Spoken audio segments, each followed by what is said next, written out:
Hi everyone, good morning. This is Jane with Century 21. I'm over here with Chris, who's my good friend and client and owner of True Home Maintenance.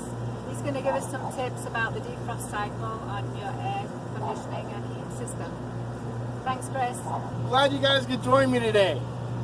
We've been getting a lot of phone calls lately about people's heat pumps blowing cold air, and they're worried that their air conditioner is broken. So today I just wanted to show you guys exactly what's going on so that you don't have to have that freak out moment when you wake up in the morning and it's blowing ice cold air.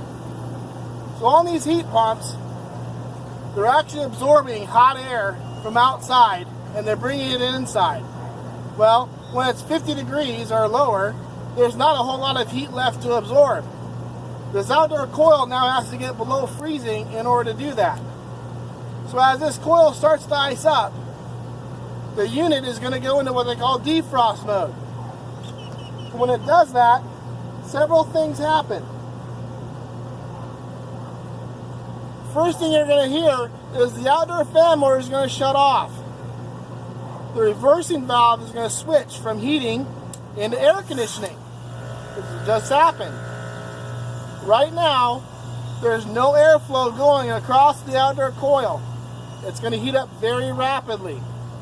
As that happens, inside, you're getting frigid cold air conditioning. Better than it could ever work in the summer. Once this outdoor coil reaches a certain temperature, the defrost board will automatically come back out of defrost by itself.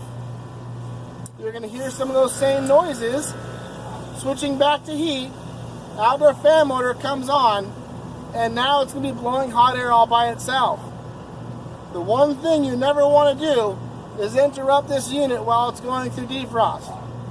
Some people think if they shut off their thermostat or unplug the air conditioner that it's going to stop the issue. Next time you go to turn your air conditioner on for heat, it's actually going to come on in defrost again because it thinks it still needs to finish its cycle. There's only one other thing you can do to alleviate that cold air, and that's install backup heat strips. When this unit calls for defrost, it will send a signal to your heat strip panel and turn on your auxiliary heat, which only runs while the system's in defrost, and as soon as it stops, those heat strips will shut back off.